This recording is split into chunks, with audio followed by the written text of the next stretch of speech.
ನಾಪತ್ತೆಯಾಗಿದ್ದ ತಾಯಿಯನ್ನು ಮತ್ತೆ ನೋಡುತ್ತೇವೆಂಬ ಭರವಸೆಯನ್ನೇ ಕಳೆದುಕೊಂಡ ಮಕ್ಕಳು. ವಿಧಿಲೀಲೆ ಬೇರೆಯೇ ಇತ್ತು. ಒಂದು ಸಣ್ಣ ಕ್ಲೂ ದೂರದ ತಾಯಿ ಮಕ್ಕಳನ್ನ 5 ವರ್ಷಗಳ ಬಳಿಕ ಒಂದು ಮಾಡಿಯೇ ಬಿಟ್ಟಿದೆ. ಮಕ್ಕಳಿಗೆ ತಾಯಿ ಸಿಕ್ಕ ಸಂತೋಷ ಒಂದೆಡೆಯಾದರೆ, ಉಮ್ಮಳಿಸಿ ಬರುತ್ತಿದ್ದ ಕಣ್ಣೀರು ಇನ್ನೊಂದೆಡೆ. ಈ ದೃಶ್ಯಕ್ಕೆ ಸಾಕ್ಷಿಯಾದದ್ದು ಮಂಗಳೂರಿನ ವೈಟ್ ಹೌಸ್ ಸಂಸ್ಥೆ. ಅಸ್ಮಾ ಎಂಬ ಈ ಮಹಿಳೆ 2019 ಜೂನ್ 9 ನಡುರಾತ್ರಿ ಮಂಗಳೂರಿನ ಪಣಂಬೂರಿನ ರಾಷ್ಟ್ರೀಯ ಹೆದ್ದಾರಿಯಲ್ಲಿ ವೈಟ್ ಹೌಸ್ ಸಂಸ್ಥೆಯ ಸಂಸ್ಥಾಪಕಿ ಕೋರಿನ್ ರಸ್ಮಿನರಿಗೆ ಸಿಕ್ಕಿದವಳು. ಮಾನಸಿಕ ಸ್ಥಿಮಿತ ಕಳೆದುಕೊಂಡ ಅಸ್ಮಾ ಅದು ಹೇಗೋ ಮಹಾರಾಷ್ಟ್ರದಿಂದ ಮಂಗಳೂರಿಗೆ ಬಂದಿದ್ದಳು.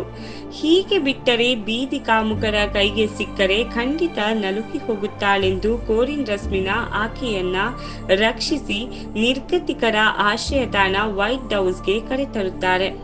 ಬಳಿಕ ಆಸ್ಮಾ ನೀಡಿರುವ ವಿಳಾಸವನ್ನ ಇಟ್ಟುಕೊಂಡು ಆಕೆಯ ಮನೆಯವರನ್ನ ಪತ್ತೆ ಹಚ್ಚಲು ಮುಂದಾದರೂ ಪ್ರತಿಫಲ ಸಿಕ್ಕಿರಲಿಲ್ಲ.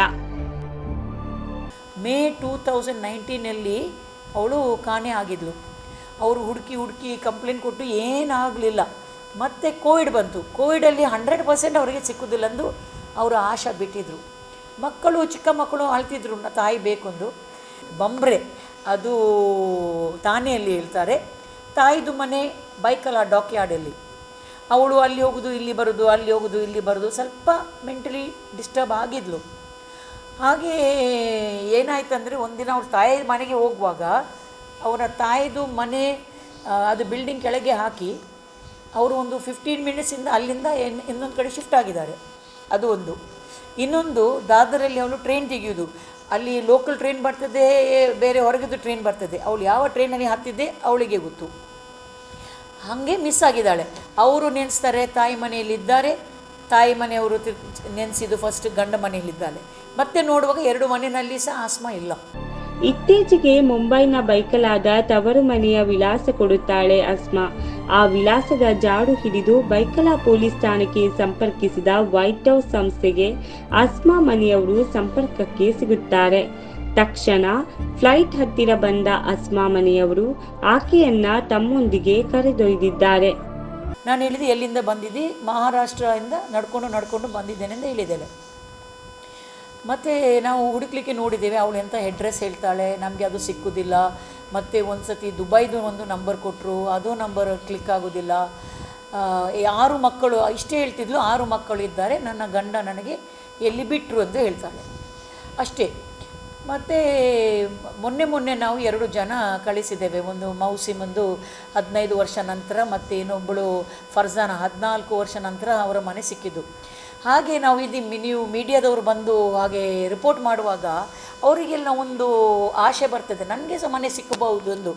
ಹಾಗೆ ಫರ್ಜಾನ ಪುನಃ ಬಂದು ಕೇಳಲಿಕ್ಕೆ ಸ್ಟಾರ್ಟ್ ಮಾಡಿದ್ಲು, ನನ್ನ ಮನೆ. ಫಸ್ಟ್ ಟೈಮ್ ಅವಳು ತಾಯಿದು ಅಡ್ರೆಸ್ ಕೊಟ್ಟಿದ್ದು. ತಾಯಿದು ಅಡ್ರೆಸ್ ಬೈಕಲ್ಲ ಒಂದು ಬಿಲ್ಡಿಂಗಲ್ಲಿ ಕರೆಕ್ಟ್ ಅಡ್ರೆಸ್ ಕೊಟ್ಟಳು. ಹಾಗೆ ನಮ್ಮ ಮ್ಯಾನೇಜರ್ ಜೆರಾಡ್ ಫರ್ನಾಂಡಿಸ್ ಅಲ್ಲಿ ಹತ್ತಿರದ್ದು ಸ್ಟೇಷನಿಗೆ ಫೋನ್ ಮಾಡಿ, ಪೊಲೀಸ್ ಸ್ಟೇಷನಿಗೆ ಅಲ್ಲಿ ಹೇಳಿದರು, ನೋಡಿ ಹಿಂಗೆ ಒಂದು ಹೆಂಗಸು ಸಿಕ್ಕಿದೆ ನಮಗೆ, ಅವಳು ಇದು ಅಡ್ರೆಸ್ ಹೇಳ್ತಾಳೆ, ಅಲ್ಲಿ ಒಂದು ಹುಡುಕಿ ನೋಡಿ ಎಂದು. ಅವರು ಒಂದು 2 ದಿನ ಒಳಗೆ ಫೋನ್ ಮಾಡಿದರು, ನೋಡಿ ನಮಗೆ ಆ ಫ್ಯಾಮಿಲಿ ಸಿಕ್ಕಿದೆ, ಮತ್ತು ಅವರ ಆಸ್ಮಾದು ತಮ್ಮದು ಮತ್ತು ತಂಗಿದು ಆಧಾರ್ ಕಾರ್ಡ್ ಸಹ ಕಳಿಸಿದ್ದು, ಕನ್ಫರ್ಮೇಷನ್ ಅಡ್ರೆಸ್. ನಮಗೆ ಖುಷಿ ಆಯಿತು, ಅವರಿಗೆ ಖುಷಿ ಆಯಿತು. ಅವರು ಇಮ್ಮಿಡಿಯೇಟ್ಲಿ ಫ್ಲೈಟ್ ತಗೊಂಡು ತಮ್ಮ, ತಂಗಿಯ ಗಂಡ ಮತ್ತು ಅವರ 2 ಮಕ್ಕಳು, ಆಸ್ಮಾದ 2 ಮಕ್ಕಳು ಬಂದಿದ್ದಾರೆ ಇವತ್ತು. ಅಸ್ಮಾ 16 ವರ್ಷಗಳ ಕಾಲ ಪತಿಯೊಂದಿಗೆ ವಿದೇಶದಲ್ಲಿದ್ದವಳು.